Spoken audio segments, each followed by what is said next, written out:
दोस्तों, corona virus से संबंधित आज की तमाम बड़ी खबरों को जानते हैं। आज के ताजा आंकड़े क्या चल रहे हैं वो भी जानेंगे और इसके अलावा भी सरकार की तरफ से कुछ अपडेट्स हैं। पहली खबर आप देख सकते हैं कि एक महत्वपूर्ण जानकारी देखिए जरा। इन 10 चीजों को अगर आप आदत में शुमार करते हो ना तो फिर आपके परिवार को कोरोना छू नहीं पाएगा। मतलब कि आप कोरोना से कुछ बच के रह सकते हो, क्योंकि दोस्तों कोरोना महामारी अब हमारी रोजाना की जिंदगी का एक हिस्सा बन चुकी है। अब हमें कोरोना के साथ जीने की आदत सी हो गई है, लेकिन हम यह भी जानते हैं कि हमारी जिंदगी की बंदिशों में कोरोना कुछ ज्यादा ही बंदिशें बना रहा है। और ऐसे में जब तक वैक्सीन नहीं आ जाती है तब तक सवाल यह है कि हम अपने आप को सेफ कैसे रखें, है ना। तो सबसे पहले तो दोस्तों वैज्ञानिकों की रिसर्च के मुताबिक रोजाना जो योगा करते हैं ना उनमें कोरोना की संभावना कम हो जाती है। नियमित रूप से योगा करने वालों को छोटी मोटी बीमारियां कम ही होती हैं। जब कोई बीमारी नहीं होगी तो इम्यूनिटी अच्छी रहेगी और कोरोना का वायरस बॉडी पर अटैक नहीं कर पाएगा। इसके अलावा अगर आप चाय के शौकीन है तो अभी आपके लिए एक अच्छी खबर है। मसाला चाय भी कोरोना संक्रमण के खतरे को कम करती है। जिस चाय में लौंग, अदरक, काली मिर्च वगैरह ये डालते हैं ना वो आपकी इम्यूनिटी को बूस्ट करते हैं और कोरोना से दूर रखने में आपको मदद करती है। एक आता दोस्तों वेलकम या बाय बाय एक ही तरीका,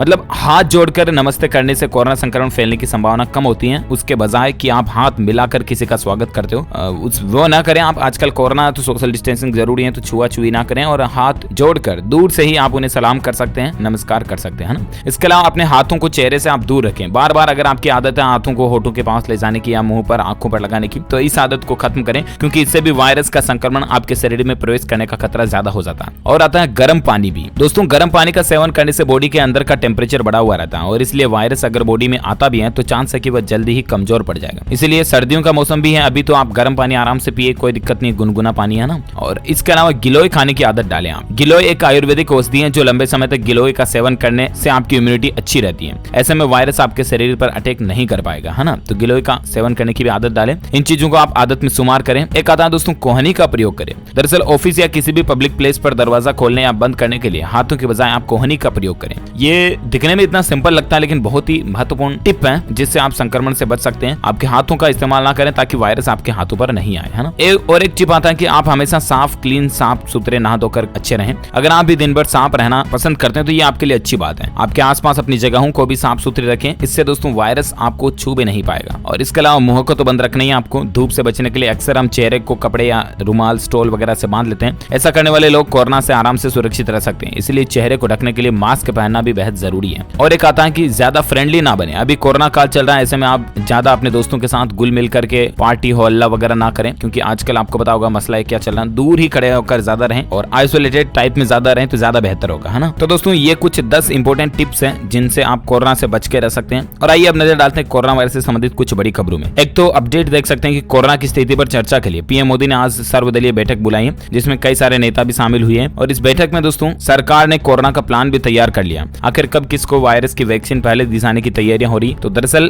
पीएम मोदी बोले कि वैक्सीन का वक्त आ गया, कुछ हफ्तों में कोरोना वैक्सीन तैयार हो जाएगी और पहला टीका बीमार, बुजुर्ग और हेल्थ वर्कर्स को दिया जाएगा। दरअसल दोस्तों सरकार ने कोरोना के मुद्दे पर शुक्रवार यानी आज ही ऑल पार्टी मीटिंग की बैठक बुलाई, यानी कि सर्वदलीय बैठक बुलाई और प्रधानमंत्री नरेंद्र मोदी इसमें वीडियो कॉन्फ्रेंसिंग के जरिए शामिल भी हुए। उन्होंने वैक्सीन की तैयारियों को लेकर विस्तार से अपनी बात रखी और कहा कि कुछ सप्ताह में कोरोना वैक्सीन तैयार हो जाएगी। पहला टीका बीमार, बुजुर्ग और हेल्थ वर्कर्स को दिया जाएगा। एक सप्ताह से वैक्सीन को लेकर प्रधानमंत्री काफी सक्रिय हैं। 28 नवंबर को आपको पता होगा पुणे के सीरम इंस्टीट्यूट और अहमदाबाद के जायडस बायोटेक पार्क और हैदराबाद के भारत बायोटेक फैसिलिटी का दौरा भी उन्होंने किया था। और इसके बाद 30 नवंबर को वीडियो कॉन्फ्रेंसिंग के जरिए भी वो जेनेवा बायोफार्मा और बायोलॉजिकल ई और डॉक्टर रेड्डीज की टीमों से बातचीत भी किए थे। ऐसा में दोस्तों आज पीएम मोदी की मीटिंग की 5 अहम बातें क्या रही हैं। एक तो उन्होंने कहा कि सफलता में संदेह नहीं है। भारत के वैज्ञानिक अपनी सफलता को लेकर आश्वस्त हैं, उनका कॉन्फिडेंस मजबूत है। दुनिया की नजर कम कीमत वाली सबसे सुरक्षित वैक्सीन पर है और स्वाभाविक है कि दुनिया की नजर भारत पर भी है। अहमदाबाद, पुणे और हैदराबाद जाकर मैंने देखा कि वैक्सीन मैन्युफैक्चरिंग को लेकर तैयारियां कैसी चल रही है। इधर ICMR यानी कि Indian Council of Medical Research organisation जो है वो और ग्लोबल इंडस्ट्री के दिग्गजों के साथ तालमेल भी बिठाया जा रहा। सभी कमर कस के तैयार है और करीब 8 ऐसी संभावित वैक्सीन है जो ट्रायल के अलग अलग चरणों में, इनकी मैन्युफैक्चरिंग भारत में ही हुई है, तो ये अच्छी बात है। और अब वैक्सीन के लिए हमें ज्यादा इंतजार भी लंबा नहीं करना पड़ेगा। उम्मीद है दोस्तों साल 2021 की शुरुआत में ही हमें वैक्सीन देखने को मिल सकती है। और बाकी पीएम मोदी का कहना है कि हम अन्य देशों के मुकाबले काफी बेहतर हैं। वैक्सीन के डिस्ट्रीब्यूशन को लेकर भी केंद्र और राज्य की टीमें मिलकर काम काम कर रही है। अन्य देशों के मुकाबले हम बेहतर हैं। हमारे पास टीकाकरण के लिए दुनिया का बड़ा और अनुभवी नेटवर्क भी है। जो भी अतिरिक्त जरूरतें पड़ेगी उनका भी आकलन हो रहा।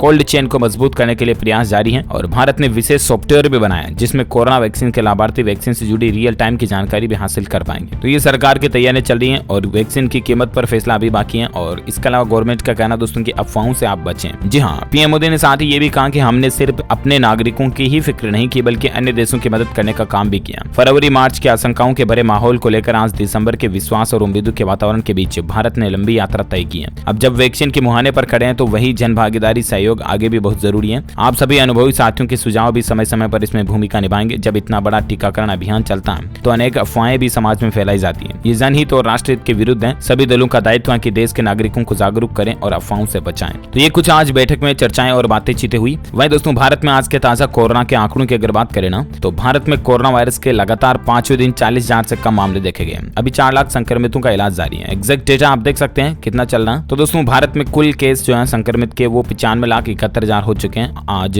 मतलब पिछले 24 घंटों के दौरान 36,000 नए केस देखे गए। ठीक है ना, जिसमें से 4,16,000 एक्टिव केस चल रहे हैं यानी कि जिनका अभी इलाज चल रहा है, जबकि 90,16,000 से भी ज्यादा मरीज इस वायरस के कारण भारत में ठीक भी हो चुके हैं। इस वायरस से भारत में मरने वालों की कुल संख्या का आंकड़ा 1,39,000 से भी ज्यादा पहुंच गया। तो ये तो रहा भारत में आज का ताजा कोविड डेटा, राइट। और आइए अब नजर डालते हैं कुछ और बड़ी खबरों में जहां अपडेट देखिए आप। एक तो हिमाचल में कोरोना पर सरकार पर बरसा हाईकोर्ट और कहा कि बाहर से आने वाले लोगों का कोरोना टेस्ट जरूरी कराया जाए। दरअसल दोस्तों हिमाचल प्रदेश में कोरोना वायरस के बढ़ते संक्रमण को लेकर हाईकोर्ट ने सख्त रुख दिखाया है और हाईकोर्ट ने प्रदेश सरकार को जमकर लताड़ भी लगाई है। हाईकोर्ट ने कहा कि जो भी लोग बाहर से आ रहे हैं उनका कोरोना टेस्ट अनिवार्य कर दिया जाए। हाईकोर्ट ने टिप्पणी करते हुए कहा कि स्टिच इन टाइम सेव 9, यानी कि यदि आप जल्दी समस्या को सुलझाते हैं तो अतिरिक्त काम से बच सकते हैं। अदालत का कहना है कि सरकार घर में रह रहे मरीजों के लिए भी इलाज की व्यवस्था करे, हॉस्पिटल स्टाफ मरीज के संपर्क में रहे और एम्बुलेंस की व्यवस्थाएं करने सहित मरीजों को बेहतर खाना खिलाने जैसे दिशा निर्देश भी हाईकोर्ट ने जारी किए। तो ये वाकई में राहत की बात है। और अगली खबर देखिए, कोरोना वायरस से औरतों पर बड़ा संकट है, 25 साल तक पीछे जा सकती हैं। हाल ही में एक सर्वे और रिपोर्ट में इस बात का खुलासा हुआ। महिलाओं के लिए बहुत ही महत्वपूर्ण जानकारी देखिए जरा। यूएन वुमेन के नए वैश्विक डेटा के मुताबिक कोरोना वायरस महामारी के कारण हम लैंगिक समानता में हुई बढ़ोतरी के मामले में 25 साल पुराने स्तर तक पिछड़ सकते हैं। महामारी के प्रभाव के कारण महिलाएं पहले के मुकाबले घरेलू काम और परिवार की देखभाल ज्यादा कर रही हैं। यूएन वुमेन में डिप्टी एग्जीक्यूटिव अनीता भाटिया कहते हैं कि हमने पिछले 25 वर्षों में जो कुछ भी काम किया वो 1 साल में खो सकता है। रोजगार और शिक्षा के मौके खत्म हो सकते हैं। महिलाएं खराब मानसिक और शारीरिक स्वास्थ्य का शिकार भी हो सकती हैं। अनीता भाटिया के मुताबिक इस समय महिलाओं पर देखभाल का जो भार बढ़ गया उससे 1950 के समय की लैंगिक रूढ़ियों के फिर से कायम होने का खतरा भी पैदा हो रहा है। सो प्लीज महिलाओं के लिए आप ऐसा वैसा कुछ भी ना देखें, उनको नीची नजरों से ना देखें। परिवार वालों से भी रिक्वेस्ट है आप अपनी पत्नी, बहन, माँ सभी को अच्छे नजरों से देखें। और कहने का मतलब सिंपली ये दोस्तों की महिलाएं आजकल ज्यादा मेहनत कर रही हैं परिवार को संभालने के लिए, बच्चों का ख्याल रखने के लिए। तो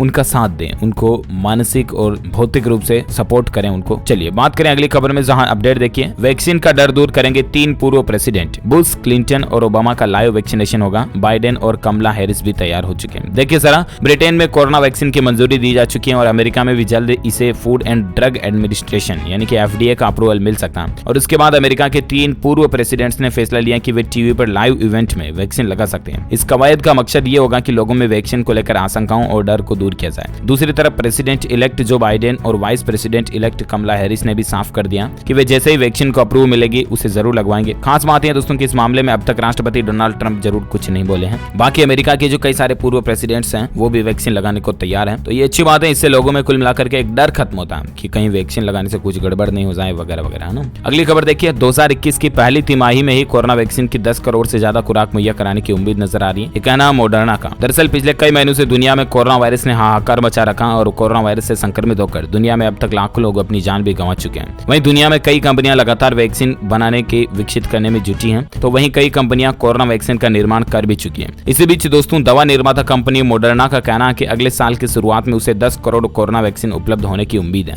दवा निर्माता कंपनी मॉडर्ना कोरोना वैक्सीन का निर्माण कर चुकी है और वहीं माना जा रहा है कि कुछ ही दिनों में अमेरिका मॉडर्ना की कोरोना वैक्सीन को भी मंजूरी दे सकता है। और इस बीच मॉडर्ना ने यह कहा कि साल 2021 की पहली तिमाही में वैश्विक स्तर पर प्रयोगात्मक कोविड-19 वैक्सीन की 10 करोड़ से 12.5 करोड़ के बीच डोज उपलब्ध होने की उम्मीद है। तो ये वाकई में राहत की बात है। और एक खबर देखिए, रिसर्च में इस बात का भी दावा किया जा रहा दोस्तों की कोरोना के खिलाफ मॉडर्ना वैक्सीन शरीर में 3 महीने तक एंटीबॉडी बनाती है। देश दुनिया में कह रहे कोरोना संक्रमण के बीच जो वैक्सीन बन रही है ना, उनको लेकर एक अच्छी खबर आई है मॉडर्ना वैक्सीन को लेकर। दरअसल कंपनी का यह कहना है कि वैक्सीन कोरोना वायरस के खिलाफ 94% तक प्रभावी है। और वहीं अब एक और कंपनी ने यह दावा किया, कंपनी का कहना है कि मॉडर्ना की वैक्सीन की डोज के बाद इससे शरीर में 3 महीने तक शक्तिशाली एंटीबॉडीज का निर्माण होता है, पावरफुल एंटीबॉडी बनती है और इससे होता है कि आप और हम वायरस से सुरक्षित रह सकते हैं अगर वैक्सीन का इस्तेमाल करते हैं। तो इस वैक्सीन को विकसित करने में सहयोग करने वाले national institute for allergy and infectious disease यानी कि NIAID के शोधकर्ताओं ने क्लिनिकल ट्रायल के चरण में शामिल 34 लोगों के रोग प्रतिरोधक तंत्र का अध्ययन करके दावा किया कि इसमें युवा और बुजुर्ग दोनों ही शामिल हैं। वहीं इधर new England journal of medicine में प्रकाशित शोध में उन्होंने कहा कि कोरोना वायरस यानी कि SARS-CoV-2 वायरस को मानव कोशिकाओं पर हमला करने से रोकने वाली एंटीबॉडी समय के साथ साथ थोड़ी कम हो जाती है, लेकिन टीकाकरण के बाद इन सभी 34 लोगों में 3 महीने तक ये एंटीबॉडी सही स्तर पर रह सकती है। तो ये कुछ मसला चल रहा है वायरस और एंटीबॉडी को लेकर। ओके दोस्तों, तो उम्मीद है कोरोना वायरस से संबंधित आज दिन भर की तमाम बड़ी खबरें, मुख्य समाचार, हेडलाइंस, न्यूज का अपडेट आपको जानने मिला होगा। वैसे आप मुझे नीचे कमेंट करके जरूर बताएगा कि आप कौन से राज्य में रहते हैं, ताकि पर्टिकुलर मैं आपके स्टेट गवर्नमेंट की तरफ से आने वाले समाचार भी आपके मोबाइल तक पहुंचा पाऊंगा। और बाकी इस वीडियो को लाइक करना, शेयर भी करना अपने दोस्तों के साथ फेसबुक और व्हाट्सएप पर। और हाँ, अगर आप